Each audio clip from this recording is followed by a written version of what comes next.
Olá! Um dos assuntos mais estudados, mais comentados, mais falado no meio religioso é sobre o jejum. Agora, o que é o jejum? Eu preciso jejuar para obter de Deus algum benefício? O jejum é uma forma de eu me aproximar mais do Senhor Deus? Jesus, quando esteve na terra, passou por um momento de jejum longo. Isso está lá em Mateus, no capítulo 4, os versos 1 e 2, que diz o seguinte: Então o Espírito Santo levou Jesus ao deserto para ser tentado pelo diabo. E depois de passar 40 dias jejuando, teve fome. Jesus foi para o deserto se preparar e o diabo tentou Jesus ali. O que é o jejum? Qual é o verdadeiro sentido do jejuar? Esta e muitas outras questões você acompanha agora, pois está no ar Na Mira da Verdade.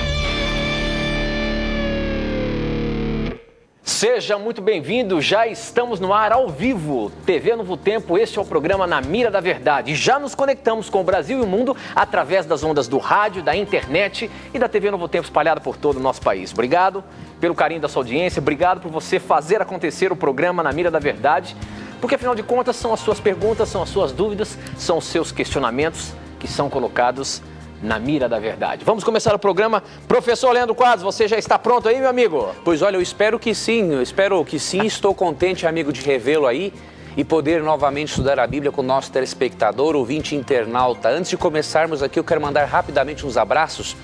Um abraço para o querido pessoal de Moraes de Almeida, no Pará, especialmente para o Luiz e a Clarice, que deixaram o bilhetinho comigo. Um abraço para a Ivanilde Saboia, de São Luís, Maranhão. Pastor Eliseu Mendes e todo o distrito de Alenquer, no Pará. Um abraço também para o pessoal de Uruará, no Pará. E um abraço para o distrito de Interuentúria, de Santarém, cidade de Santarém, Pastor Moraes. Um abraço para o pessoal do Maranhão, especialmente a Rosalina de Veneza. E também para o amigo Davi, que mora aqui em Jacareí, um rapaz muito gente fina, não é? Um amigo lá na academia, Vanessa Meira, Nina, o bebezinho, Pastor Isaac, uma família tão abençoada e querida, que Deus abençoe a vocês.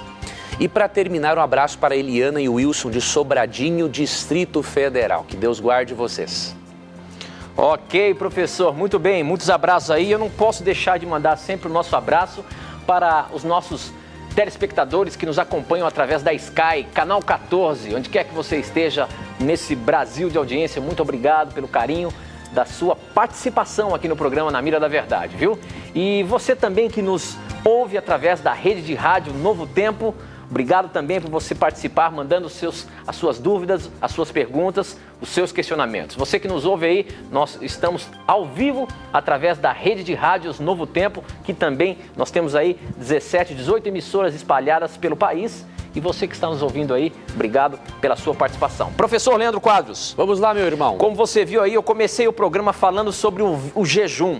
Nós temos muitas dúvidas com relação ao jejum. Esse é um tema assim, bastante estudado na igreja, é um tema bastante comentado no meio evangélico, né? Sobre o jejum. Jesus teve um jejum longo de 40 dias ali, ele estava se preparando para então ser sacrificado.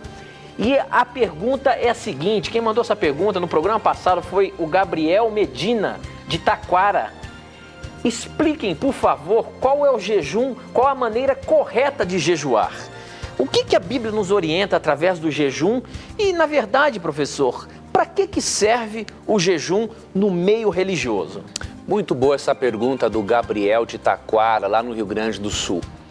Veja bem, querido amigo Gabriel, o jejum, biblicamente, é a pessoa abster-se do alimento com o objetivo de obter um preparo espiritual maior e para demonstrar a Deus algo que ela quer muito.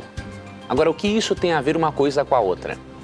É o seguinte, biblicamente, Você percebe ali em Cristo, estudando Mateus capítulo 4, que foi o capítulo que o Tito leu para nós, percebemos que Cristo jejuou por um longo período de tempo, 40 dias, para ele se preparar espiritualmente, porque ele iria ser tentado fortemente pelo inimigo de Deus. E ali muita coisa no conflito entre o bem e o mal estava em jogo. Perceba que o jejum que Cristo praticou foi para um preparo espiritual. Quando a pessoa abstém-se de alimento por algumas horas ou por algum dia ou até mais, a pessoa está descansando o seu sistema digestivo, do processo digestivo, e está com a mente mais direcionada às coisas espirituais. E isso, lógico, além dos benefícios físicos que traz, porque o organismo descansa um pouco, não é? Você se coloca ali numa sintonia com Deus, dizendo o seguinte: olha, eu estou tão assim preocupado, entre aspas, em querer melhorar minha comunhão contigo, em lhe demonstrar, Senhor, que eu quero tanto isso, que eu estou jejuando neste período. É importante que você, ao jejuar, você tenha em mente Efésios 2, 8 e 9. Por quê? Esse texto conhecemos muito no meio religioso, ali é dito que pela graça somos salvos mediante a fé. Isso não vem de nós, é um dom de Deus, não de obras, para que ninguém se glorie. Isso significa que você não deve jejuar para barganhar com Deus ou comprar a Deus. Você jejua para você ter um benefício espiritual, além do benefício da sua própria saúde, ao descansar um pouco o seu organismo do processo digestivo. Através do jejum físico, Deus quis ensinar para nós o maior de todos os jejuns, que é o jejum espiritual. E como que é o jejum espiritual? Nós percebemos como é esse jejum, aprendemos sobre ele ao lermos Isaías capítulo 58. Eu recomendo que na sua casa ou em qualquer outro lugar que você tenha um tempo, você leia todo o capítulo 58 de Isaías. Porque aqui fala do tipo de jejum espiritual que Deus quer nos ensinar através desse jejum que praticamos, que é através da abstinência do alimento por algum tempo, não é? Então, aqui, por exemplo, em Isaías 58, a partir do verso 3, o povo de Israel estava dizendo a Deus que estava jejuando, só que eles não estavam recebendo as bênçãos que eles queriam, e Deus dá a resposta através do jejum espiritual. Então, aqui no verso 3 diz assim: por que jejuamos, dizem, e não o viste? Por que nos humilhamos e não reparaste? Contudo, no dia do seu jejum, vocês fazem o que é do agrado de vocês e exploram os seus empregados. Seu jejum termina em discussão e rixa e em brigas de socos brutais. Vocês não podem jejuar como fazem hoje e esperar que a sua voz seja ouvida no alto. Será esse o jejum que escolhi? Que apenas um dia o homem se humilhe, incline a cabeça como junco e se deite sobre pano de saco e cinzas? É isso que vocês chamam de jejum? Um dia aceitável ao Senhor? Olha esse verso 6. O jejum que desejo não é este. O jejum que desejo não é este: soltar as correntes da injustiça, desatar as cordas do jugo, pôr em liberdade os oprimidos e romper todo o jugo? Não é partilhar sua comida com o faminto, abrigar o pobre desamparado, vestir o nu que você encontrou e não recusar ajuda ao próximo? Aí sim, a sua luz irromperá como a alvorada e prontamente surgirá a sua cura. Aqui Deus estava condenando um tipo de jejum em que as pessoas se abstinham de alimento, mas elas misturavam uma atividade espiritual com a vida pecaminosa delas. E aí Deus dá a seguinte advertência: o jejum que eu mais quero é esse jejum aqui, que você abstenha-se de fazer o mal para as pessoas. Que você deixe um pouco de lado o eu, atenda aos necessitados, atenda aos que estão presos, partilhe a sua comida e roupa com quem precisa.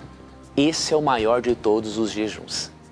Então é muito importante que ao analisarmos esse tema do jejum, tenhamos em mente que o maior propósito de Deus é estreitar o nosso relacionamento com Ele, e através do jejum físico Deus quer nos ensinar o jejum espiritual, aquele em que nos abstemos um pouco do próprio eu e pensamos mais no nosso próximo.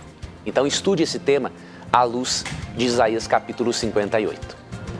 Ok, professor, muito bem. Eu queria dar um recadinho para você. Para você participar aqui do nosso programa, você tem 3 formas de participar e eu receber aqui a sua pergunta. Primeiro, você pode mandar para a gente um torpedo SMS para 12 9156 6972. Você manda a sua pergunta e eu recebo aqui na hora. Ou então você pode também acessar o nosso blog novotempo.com/Na Mira da Verdade. Você coloca ali o seu questionamento, tem uma parte dizendo que o programa está ao vivo, você preenche ali e eu também recebo aqui na hora. Ou então você pode acessar o nosso Twitter. Se você ainda não está acompanhando o nosso Twitter, se você ainda não está nos seguindo, entre lá twitter.com/Na Mira da Verdade, passa a seguir o programa Na Mira da Verdade e mande suas perguntas. Eu queria destacar aqui a Pati, ela está lá no Japão, ela acabou de dizer assim, ó, olá, estou indo trabalhar ouvindo a Novo Tempo. Pati, do Japão.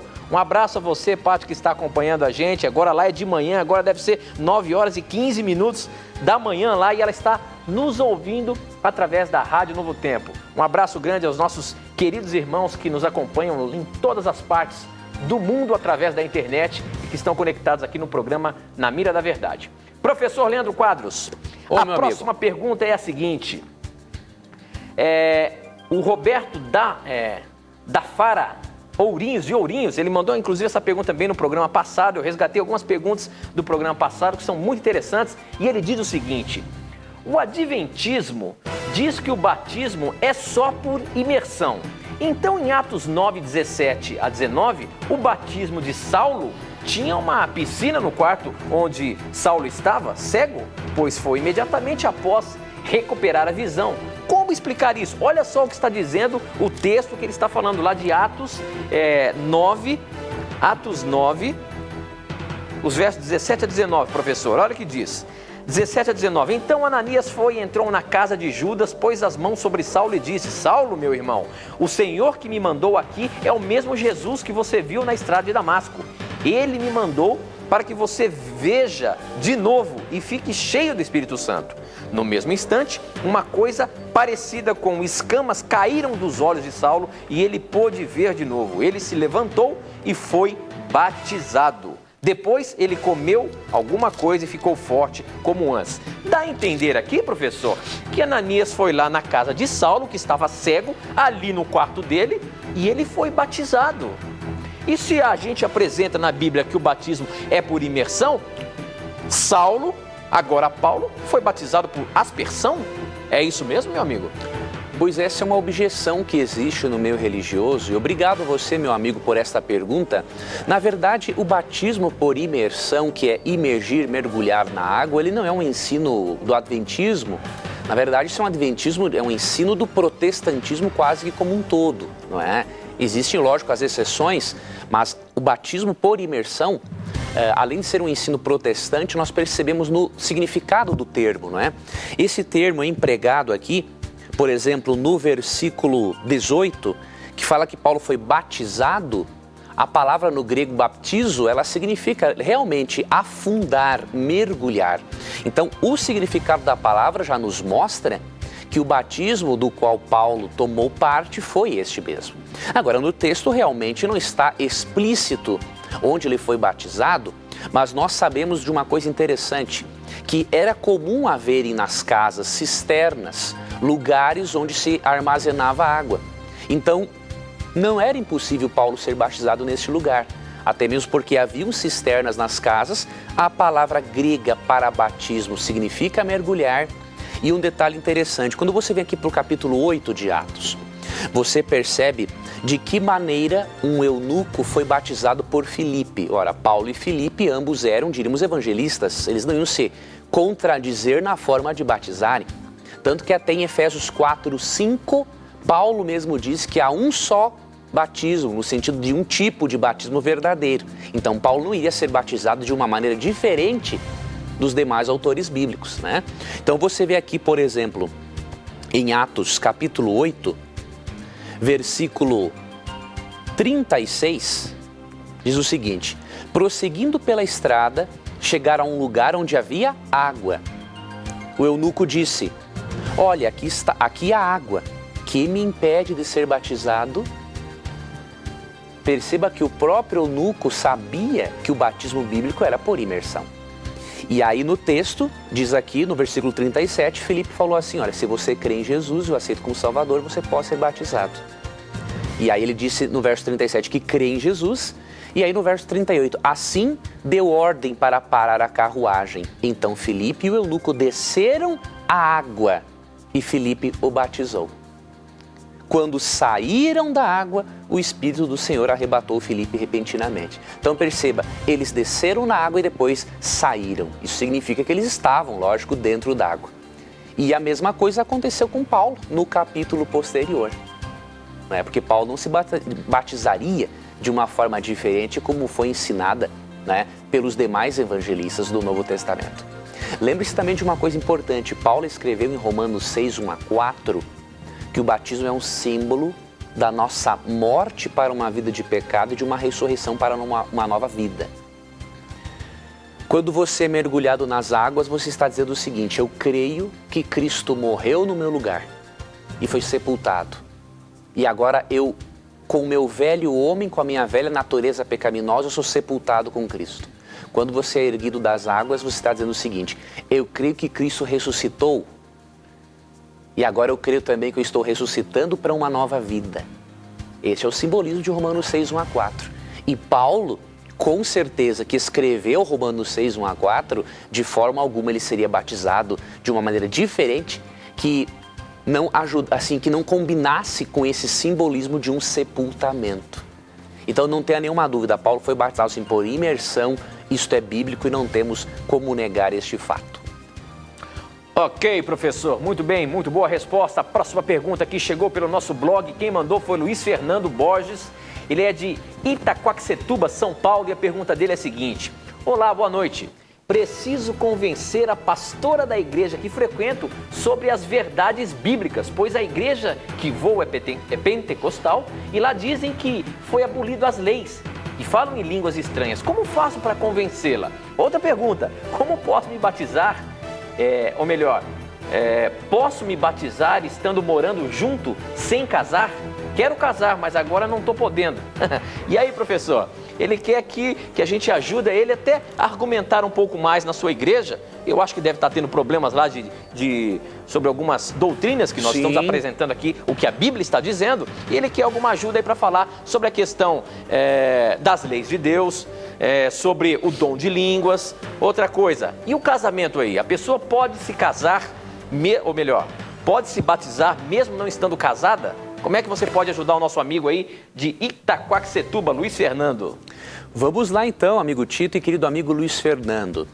Primeiramente, é importante você ter paciência, com a sua pastora, porque ela estudou através de uma forma, utilizou uma metodologia de aprendizagem e algumas coisas, é claro, a pessoa aprende, mesmo estando equivocada, ela crê que aquilo ali é completamente certo, então você tem que ter paciência com ela. Então, na questão das leis, por exemplo, eu recomendo uma seguinte abordagem. Nós temos que entender que existe apenas um plano de salvação na Bíblia. A ideia de que no Antigo Testamento era a era ou a dispensação da lei e no Novo é a da graça, isso é uma ideia absurda, uma ideia antibíblica e não tem fundamento. Então, você tem que mostrar para a sua amiga, pastora, que a salvação é pela graça tanto no Antigo quanto no Novo Testamento. Partindo deste princípio, desta premissa, você explica que o estilo de vida dos salvos, tanto no Antigo quanto no Novo Testamento, é o mesmo. E por isso os aspectos morais da lei de Deus vão valer em todas as épocas. Como que eu posso materializar isso para você rapidamente? Vamos usar dois textos bíblicos aqui. Um para mostrarmos que a salvação sempre foi pela graça, nunca foi pela lei. E, portanto, se no Antigo Testamento e em certos lugares do Novo as pessoas entendiam que a salvação era pela lei, isso não era porque a Bíblia assim o ensinava. Elas interpretavam errado. Então, quando você vai, por exemplo, para o Salmo 27:1, lembre-se que os salmos foram escritos na sua grande maioria por Davi. E ele escreveu o Salmo 119, que é o maior de todos os salmos, onde ele exalta a lei de Deus. Só que ele não coloca a lei como meio de salvação. Olha o que Davi diz, por exemplo, no Salmo 27:1. O Senhor é a minha luz e a minha salvação. De quem terei temor? O Senhor é o meu refúgio. De quem terei medo? Veja, Davi não está falando que a lei é a luz e a salvação dele. Davi está dizendo que o Senhor é a sua luz, a sua salvação e o seu refúgio. Então você mostra no Antigo Testamento que a salvação é pela graça. Agora você mostra no Antigo Testamento e no Novo que o estilo de vida daqueles que são salvos por Cristo é o mesmo. Então, por exemplo, você pega Jeremias 31 a 34, e ali é dito que nos dias do Antigo Testamento Deus já queria implantar os princípios morais dele, a lei dele, no coração do indivíduo. E aí você vai para Hebreus 8:10, onde o autor de Hebreus repete Jeremias 31, 33, 34, e ali ele fala que imprimirá as leis de Deus no nosso coração e na nossa mente. Então você percebe, salvação pela graça em ambos os testamentos, e estilo de vida dos salvos é o mesmo em ambos os testamentos. Então isso é uma metodologia que eu recomendo. Em relação ao dom de línguas, você precisa fazer um estudo com ela, tendo como base Atos capítulo 2. Então ali mostra, não é, que o dom de línguas foi dado com um propósito evangelístico muito claro, não é, para que nações de outros idiomas compreendessem a mensagem do Evangelho. Em relação à sua terceira pergunta, veja bem, a Bíblia recomenda em Romanos capítulo 13 que nós estejamos em harmonia com as leis do nosso país. E Romanos 13 diz, por exemplo, o seguinte, no versículo 1, todos devem sujeitar-se às autoridades governamentais, pois não há autoridade que não venha de Deus. As autoridades que existem foram por ele estabelecidas. E aí você lê o restante de Hebreus 13 e há a recomendação de nos submetermos às autoridades. Então, o ideal é que você oficialize o seu casamento, né, através da união civil, para que você, seu cônjuge e, posteriormente, filhos, se ainda não os tiverem, tenham todos os direitos que a sociedade oferece.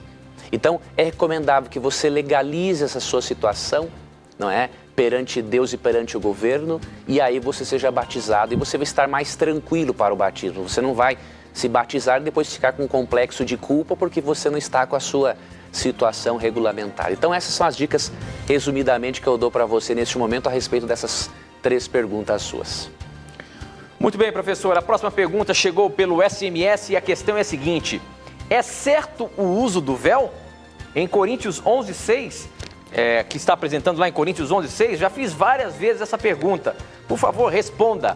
Professor, essa questão do véu aí, existem denominações, se não me engano, acho que é a Cristã do Brasil, que usa a questão do véu para orar, por exemplo. Existe alguma obrigatoriedade? É certo? É errado? Qual é o contexto do véu na Bíblia Sagrada, onde algumas denominações religiosas acabam usando essa questão do véu aí, professor? Como que a gente pode ajudar? Vamos lá. Aqui, por exemplo, em 1 Coríntios 11, veja, não é errado a pessoa usar um véu, né, se assim ela o deseja. Agora, a forma como isso é ensinado para muitos irmãos evangélicos, aí a maneira já é errada. Por quê? O véu é apresentado como uma obrigação para a mulher cristã estar em público. Nós precisamos entender 1 Coríntios 11, e também outros textos da Bíblia, claro, levando em conta o contexto cultural no qual esses versículos foram escritos. Por exemplo, você lê 1 Coríntios 11, a partir do versículo 5, e aqui diz assim: e toda mulher que ora ou profetiza com a cabeça descoberta, desonra a sua cabeça, pois é como se a tivesse rapada. Se a mulher não cobre a cabeça, deve também cortar o cabelo. Se, porém, é vergonhoso para a mulher ter o cabelo cortado ou rapado, ela deve cobrir a cabeça. Agora, olha o verso 7. O homem não deve cobrir a cabeça, visto que ele é a imagem e glória de Deus, mas a mulher é a glória do homem. E aí Paulo menciona aqui, por exemplo, durante todo o capítulo, que para o homem é desonroso ter o cabelo comprido. Como isso? Será que há um problema moral em relação a isso?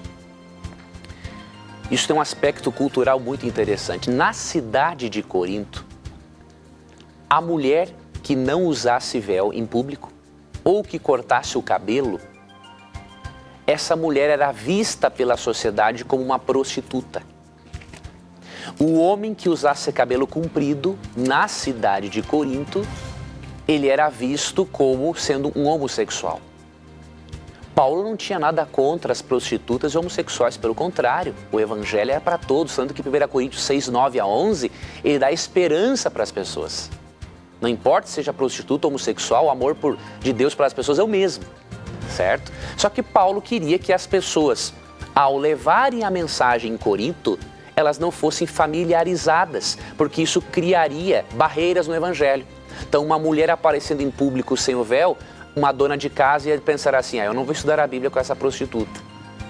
Um homem, ao receber o evangelho, pode dizer assim, mas eu vou estudar a Bíblia com esse homem aqui, que não tem uma esposa como eu e gosta de homem. Então, Paulo não queria criar esse tipo de problema entre aquela cultura. Agora, Paulo nunca foi preconceituoso, tanto que você vê em 1 Coríntios 6, 9 a 11, que não importa o tipo de coisa que nós façamos, sejamos homo ou heterossexuais, prostitutas ou não, Deus ama do mesmo jeito.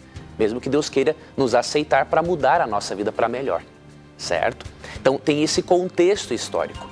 Essa orientação Paulo não repete em outras cartas, a Bíblia não repete também. E quando você vai para Gênesis 38:15, você percebe prova mais clara de que isso realmente era um aspecto cultural e não um princípio a nível moral, que se hoje uma cristã não usar véu em público, ela tem que ser disciplinada, por exemplo. Não é isso que a Bíblia ensina.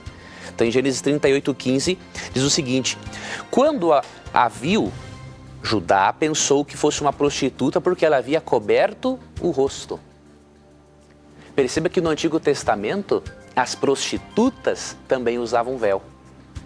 Então você percebeu como é uma questão cultural? No Antigo Testamento, prostituta usava véu. No Novo Testamento, quem não usava era uma prostituta. Então nós podemos, sem dúvida alguma, dizer que isso é um princípio cultural, não é uma obrigação moral.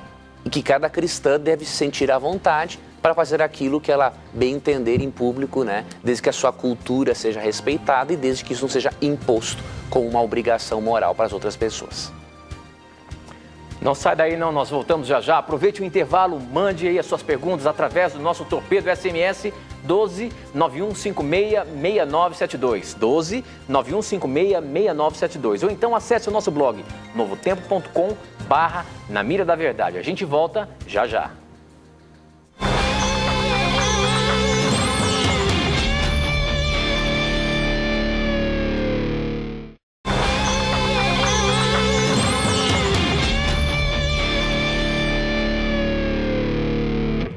Já estamos de volta, agora são 21 horas e 34 minutos e você pode mandar as suas perguntas para a gente através do nosso torpedo SMS para o número 12 9156 6972. Mande a sua pergunta e eu recebo aqui na hora. Ou então, acesse o nosso blog novotempo.com/Na Mira da Verdade. A sua pergunta chega online aqui para mim. Ou através do nosso Twitter. O nosso Twitter é @Na Mira da Verdade. Mande a sua pergunta, mande o seu comentário sobre o programa, que a gente recebe também na hora, tá bom? A próxima pergunta, professor Leandro Quadros, é justamente uma que chegou aqui pelo Twitter, muito interessante. Vamos lá, meu irmão. E olha só o que está dizendo, deixa eu ver o Diogão. O Diogão fala o seguinte: eu sou de Patrocínio, Minas Gerais. E a minha pergunta é a seguinte: é verdade que existe um pecado imperdoável? Se existe um pecado imperdoável, o sacrifício de Cristo não foi perfeito. Ora, professor, se realmente existe esse pecado imperdoável, quer dizer então que o sacrifício de Jesus não foi completo? Existe ainda um pecado que nós não podemos receber o perdão através de Jesus Cristo? É isso mesmo, meu amigo? Olha, a pergunta é interessante, mas biblicamente existe sim um pecado imperdoável, mas isso não significa que o sacrifício de Cristo seja ineficaz, mas significa que mesmo o sacrifício de Jesus sendo eficaz, pode chegar o momento em que o ser humano se rebele de forma tão grande contra Deus, que Deus vai respeitar a escolha dele. A existência de um pecado imperdoável é uma prova clara de que, apesar do ser humano ter se depravado totalmente, Deus devolveu ao ser humano capacidade de tomar decisões. E se eu me rebelo de tal forma contra Deus que eu cometo o pecado imperdoável, isso não significa que o sacrifício de Cristo não é em vão, que é em vão, não é? Significa, na verdade, que eu decidi errado durante toda a minha vida. Agora, Cristo menciona realmente o pecado imperdoável em Marcos 3, 28 e 29, e aqui em Mateus 12, 31 e 32 eu vou lhe explicar resumidamente o que significa isso. Por esse motivo eu lhes digo, todo pecado e blasfêmia serão perdoados aos homens, mas a blasfêmia contra o Espírito não será perdoada. Todo aquele que disser uma palavra contra o Filho do Homem será perdoado, mas quem falar contra o Espírito Santo não será perdoado, nem nesta era, nem na que há de vir. Quem falou a respeito do pecado imperdoável foi o próprio Cristo. Agora, realmente o pecado imperdoável ele parece contradizer o Evangelho da Graça, porque ali em 1 João 9 é dito o seguinte, se nós confessarmos nossos pecados, Ele é fiel e justo para nos perdoar os pecados e nos purificar de toda injustiça. Ou seja, biblicamente não há pecado que Deus não perdoe. Mas chega um momento em Mateus 12, 31 e 32 e em Marcos 3, 28 e 29, que Cristo afirma o contrário, que existe sim um pecado imperdoável e que não vai receber perdão para esse pecado jamais a pessoa que cometê-lo. Para você entender o que é o pecado imperdoável, você precisa, além de analisar o contexto de Mateus 12, entender o público a quem Cristo dirigiu aquela declaração. Por exemplo, nós lemos aqui em Mateus capítulo 12 que antes de Cristo dar essa afirmação forte, os fariseus haviam feito algo muito sério. Você lê, por exemplo, aqui em Mateus capítulo 12, que Jesus havia expulsado demônios de uma pessoa. E aqui no versículo 26, ou melhor, 22, diz o seguinte: então lhe trouxeram um endemoniado, cego e mudo, e ele o curou, passando o mudo a falar e a ver. E toda a multidão se admirava e dizia, é este porventura o filho de Davi? Mas os fariseus, ouvindo isso, murmuravam, este não expele demônios, senão pelo poder do Beelzebu, maioral dos demônios. Os fariseus tiveram evidências claras de que Cristo era o Messias e o Salvador. E quando Cristo expulsa demônios pelo poder do Espírito Santo, eles atribuíram essa obra do Espírito Santo ao diabo. Só que eles não blasfemaram contra o Espírito Santo da noite para o dia. Você percebe que eles rejeitaram a Jesus durante um longo tempo. Quando Cristo nasceu, percebemos ali em Mateus 2,11, apenas 3 reis magos foram ver o Messias. Por que os fariseus não foram ver? Não podiam imaginar que o Messias fosse nascer numa manjedoura. Para eles o Messias nasceria num berço de ouro, diríamos assim. Vamos para Lucas ali capítulo 2 e percebemos também que Cristo com 12 anos está no templo conversando com os fariseus sobre a lei de Deus, sobre a palavra de Deus, não é? E ele demonstra um conhecimento sobrenatural. E aí em Lucas capítulo 2 também é dito que Cristo crescia em graça e sabedoria diante de Deus e dos homens. E o que os fariseus fizeram? O rejeitaram. Perceba que os fariseus rejeitaram a Cristo desde que Cristo nasceu até a sua infância, até a sua juventude. Chega Mateus ali capítulo 3, 13 a 17, Cristo é batizado e os fariseus têm evidências de que o ser que estaria sobrenatural, porque uma voz do céu falou o seguinte, este é o meu filho amado em quem eu tenho muito prazer. E o Espírito Santo desce no ombro de Cristo em forma de uma pomba. O que os fariseus fizeram? Rejeitaram os apelos do Espírito que tentava convencê-los de que Cristo era o Messias. E aí chega no estágio do ministério de Cristo, em que Cristo expulsa demônios, e aí os fariseus diziam assim, você não expulsa demônios pelo poder do Espírito Santo, pelo poder de Deus, você expulsa pelo poder do próprio demônio. Ou seja, o pecado imperdoável é uma rejeição contínua aos apelos do Espírito para aceitarmos a Cristo e abandonarmos o mal, de modo que o coração se endurece de tal maneira que começamos a atribuir a obra de Deus ao demônio. E quando a pessoa chega nesse estágio de rejeição, aí ela disse não para o Espírito Santo por muito tempo. E aí o Espírito Santo, como um Deus cavalheiro, se retirará e deixará que essa pessoa siga sua vida normalmente. É difícil um ser humano chegar a este grau de rejeição de Deus. Agora, é possível. E por isso tenhamos muito cuidado. Demos atenção ao que o Espírito Santo fala a nós. Como diz Isaías 30, 21, você vai ouvir uma voz lhe dizendo, este é o caminho, ande por ele. Se você ouvir a voz do Espírito Santo, não seja rebelde. Ele quer o melhor para você. Muito bem, professor. Bom, eu quero ainda continuar dizendo para você participar do nosso programa, mande a sua pergunta para o nosso SMS 12 91566972 ou então acesse o nosso blog novotempo.com/Na Mira da Verdade. Ali você vai poder ver os temas que nós apresentamos no programa. Daqui a pouquinho eu vou mostrar para você aqui nessa tela como é que você faz para acessar o blog Na Mira da Verdade e ganhar presentes. Você pode receber um presente aí na sua casa. Já já vou falar. Ou então você também pode acessar mandando as suas perguntas para a gente através do nosso Twitter. O nosso Twitter é @NaMiraDaVerdade, tá bom? Mande a sua perguntinha, mande o seu comentário, mande o seu questionamento e a sua pergunta vai estar na mira. Agora pelo nosso blog, a pergunta quem mandou foi o Sidney de Rolim de Moura, em Rondônia. E ele pergunta o seguinte, meu amigo professor, uma pergunta interessante, olha só.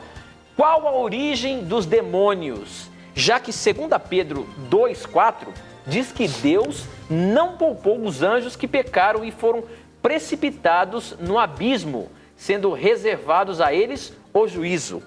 E ele diz o seguinte, ainda complementa, vi uma discussão dessa num programa de TV que dizia, inclusive, de uma raça pré-adâmica, que os espíritos dessa raça seriam esses demônios. Professor, o que é isso?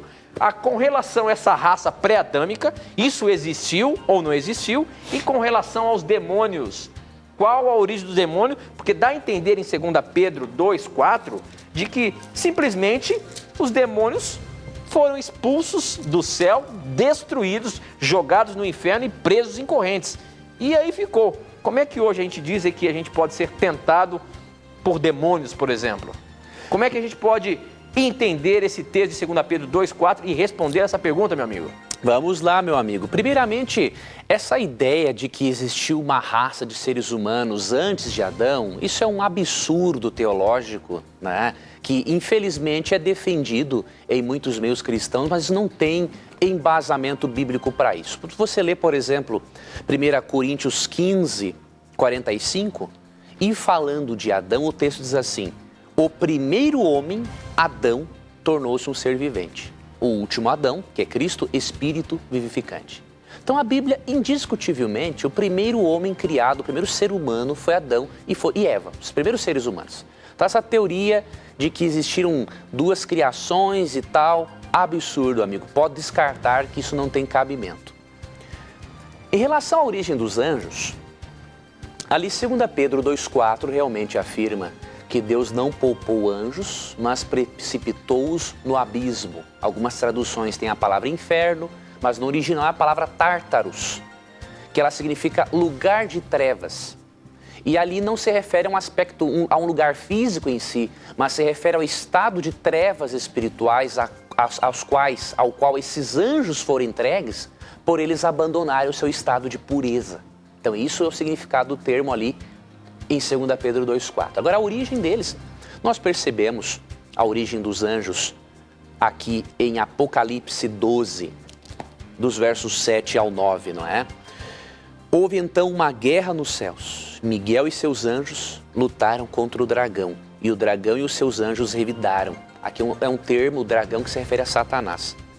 Mas esses não foram suficientemente fortes e assim perderam o seu lugar nos céus. O grande dragão foi lançado fora. Ele é a antiga serpente, chamado Diabo e Satanás, que engana o mundo todo. Ele e os seus anjos foram lançados à terra. Perceba que aqui fala de um conflito cósmico que ocorreu no céu. E que o lugar desses anjos maus não se achou no céu. Então eles eram criaturas perfeitas, que além de adorar a Deus se relacionavam intimamente com Ele, Você vê em Ezequiel 28:15, por exemplo, que Lúcifer, que foi o chefe dessa rebelião, ele era também um ser perfeito, mas um dia se rebelaram contra o governo de Deus. Portanto, a origem dos anjos é celestial. Deus não criou anjos maus, apenas anjos bons. Mas, pelo exercício errado do livre-arbítrio, esses anjos se tornaram maus, se tornaram demônios. E é interessante você ter em mente um texto que é Colossenses 1:15 e 16, que ali é dito que, versículo 17, ali é dito que em Cristo tudo subsiste, ou seja, até mesmo os anjos, bons ou maus, só estão vivos porque Cristo dá vida para eles. Todas as criaturas no universo dependem de Jesus Cristo para estarem vivas, porque Ele é o Criador da vida. Ele é o autor da vida, de acordo com Atos 3:15. E essa inveja doentia que Lúcifer tinha, que o diabo tem de Jesus e dos anjos, é uma forma de eles tentarem negar que Cristo é o Criador deles. Mas Cristo é o Criador de todos. Criou todos bons, mas pela livre escolha se tornaram maus, infelizmente.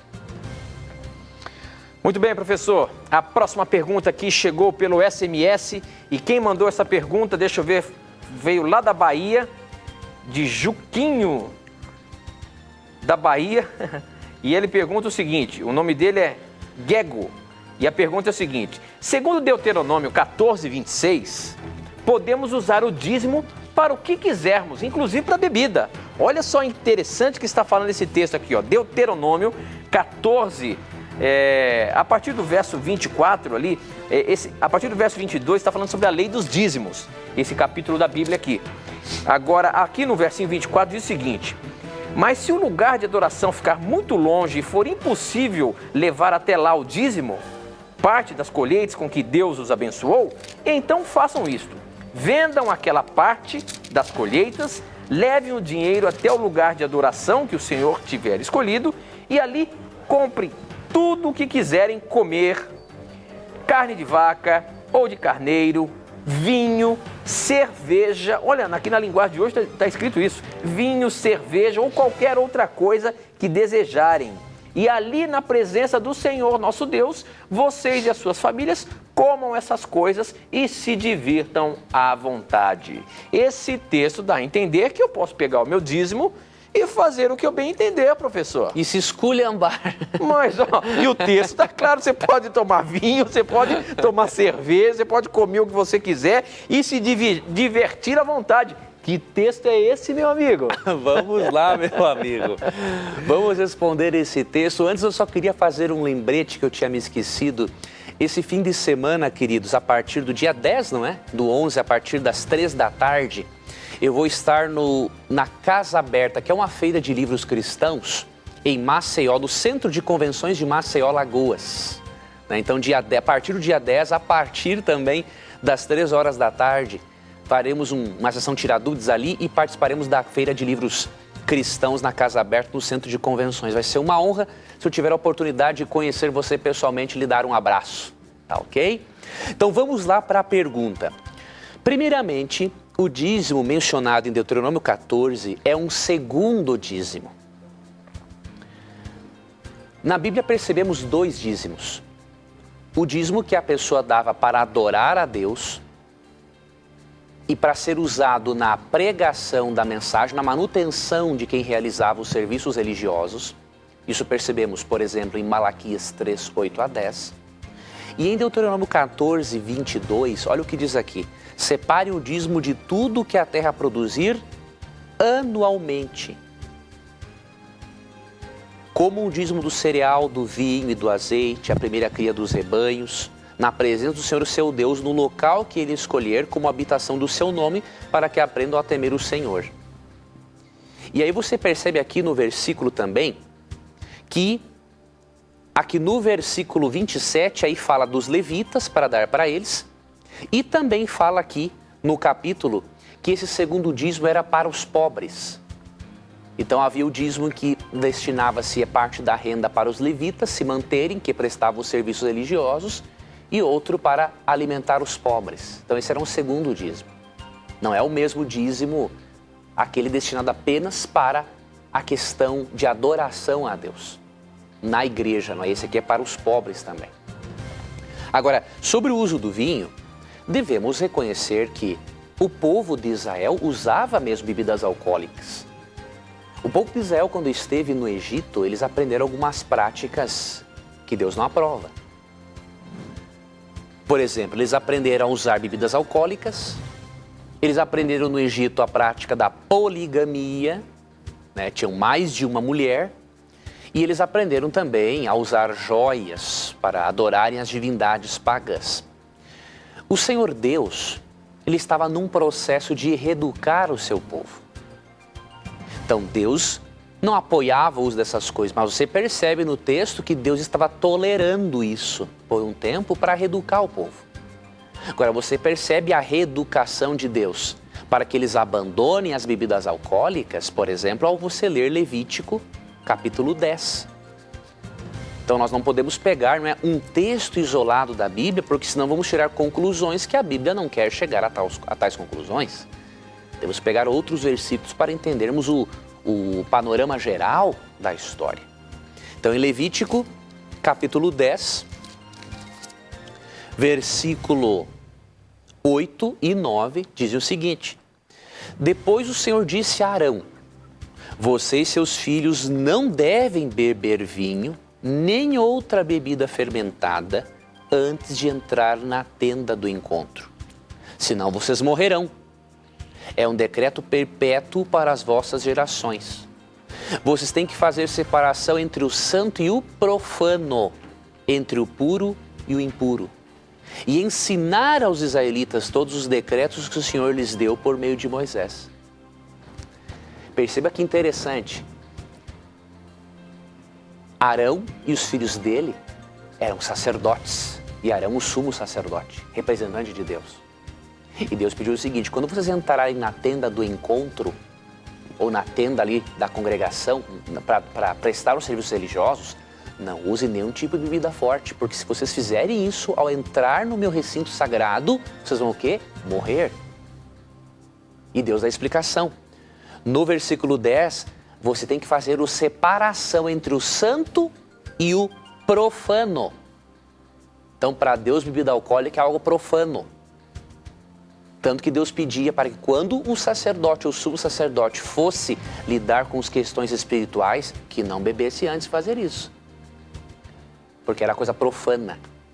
Não tinha a ver com a vontade de Deus. Deus não quer que os seus filhos se entorpeçam com álcool, que destrói os neurônios, arrebenta o fígado, e ao destruir os neurônios, células nervosas, atrapalha a comunicação de Deus com o ser humano, porque o Espírito Santo se comunica conosco através da nossa mente. Por isso, levemos em conta todo o contexto para percebermos que Deus estava reeducando o seu povo. Tanto que em 1 Timóteo ali 3:2, Paulo já chega num ponto em dizer que o bispo não seja dado ao vinho. Então Deus já está reeducando o povo, e por isso o ideal é seguirmos as advertências, assim, darmos atenção às advertências de Provérbios 23, 29 a 32. Ali diz assim: para quem são os ais, para quem as rixas, para quem as brigas, para quem as feridas sem causas, para os que bebem bebidas alcoólicas. Então temos cuidado, sigamos as orientações de saúde da palavra de Deus. Muito bem, professor, eu queria agora aproveitar você que está nos acompanhando aí para você conhecer o nosso blog. Eu tenho aqui um monitor, uma Smart TV, que a gente pode mostrar para você aqui o nosso blog, e eu queria que você visse aqui, ó. Esse é o blog Na Mira da Verdade, novotempo.com/Na Mira da Verdade. Ali você vai ver vários posts que são colocados semanalmente ali sobre vários assuntos. Em especial, eu queria mostrar para você aqui, ó, que você pode ganhar um presente que nós oferecemos aqui no programa todas as semanas. É essa aqui, ó. Você que está vendo, vamos ver se a câmera consegue chegar mais pertinho. Esta é a revista Verdades para o Tempo do Fim. Dá um close aqui, chega um pouquinho mais, vamos ver se a gente consegue mostrar bem para o nosso telespectador.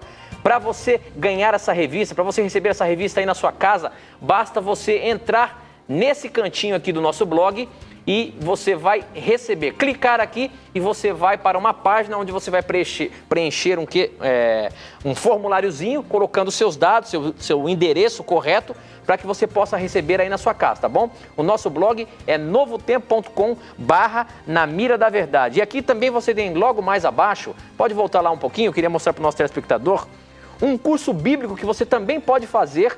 Deixa eu levantar um pouquinho aqui, ó. Um curso bíblico que também você pode fazer através da internet sobre o Espiritismo. O professor Leandro Quadros preparou esse curso com todo carinho para que você possa saber um pouco mais sobre o Espiritismo na Bíblia, tá bom? Então, para você receber o nosso presente, conhecer mais, tem ali o livro Na Mira da Verdade, enfim, conheça lá, participe, veja lá o nosso blog e você vai gostar do conteúdo que nós apresentamos lá todas as semanas. Você vai se aprofundar em assuntos diversos que o professor Leandro Quadros posta ali e eu tenho certeza que você vai crescer na sua espiritualidade, estudando a palavra de Deus com os assuntos que nós apresentamos ali, tá bom? Professor Leandro Quadros, nós temos 2 minutinhos e meio, mas eu tenho uma pergunta interessantíssima aqui que veio pelo Twitter. Vamos lá, quem mandou foi a Nádima Guimarães e ela pergunta o seguinte: tem certas denominações que recebem revelações. Como o cristão deve proceder quanto a estas revelações? Isso acontece hoje ainda muito forte em várias denominações, onde as pessoas falam, recebi uma revelação, Deus está me revelando isso. Como é que a gente pode lidar com essa situação, professor? É isso mesmo? Deus está revelando a qualquer pessoa?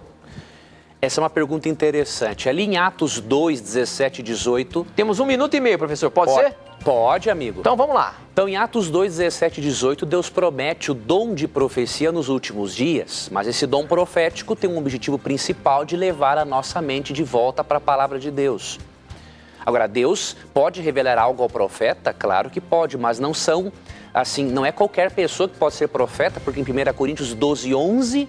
é dito que o Espírito Santo é quem escolhe um dom espiritual. Então, se alguém se auto-intitula profeta, tenha cuidado com esse indivíduo, não é? Agora, como sabermos se uma revelação vem de Deus ou não? Comparando o conteúdo com a Bíblia. Aqui em Isaías 8:20 diz assim, à lei e aos mandamentos. Se eles não falarem conforme esta palavra, vocês jamais verão a luz. Estou lendo aqui na Nova Versão Internacional. Então, se um profeta fala algo em harmonia com a palavra de Deus, é um verdadeiro profeta. Agora, se a revelação tem um conteúdo que contradiga uma vírgula da Bíblia, é um falso profeta. Então, tenha muito cuidado, porque em Mateus 24, 24, Cristo advertiu que surgiriam muitos falsos profetas. E por isso a nossa maior segurança não é confiarmos em revelações e nem em milagres, mesmo que Deus faça milagres. A nossa maior confiança, nossa segurança, na verdade, está na palavra de Deus. Apesar do diabo distorcê-la, ele não pode vir aqui mexer e falsificá-la. Então a nossa segurança é comparar tudo com a Bíblia. Muito bem, professor. Com essa resposta, nós encerramos mais um programa Na Mira da Verdade. A gente se encontra semana que vem, meu amigo. Vamos lá, pela graça de Deus. Deus te abençoe, amigo Tito. Deus abençoe a você, amigo telespectador, ouvinte, internauta. Muito obrigado pelo seu carinho de sempre. E nunca esqueça, sempre que você tiver a coragem de perguntar, a Bíblia, a palavra de Deus, vai ter a coragem de lhe responder.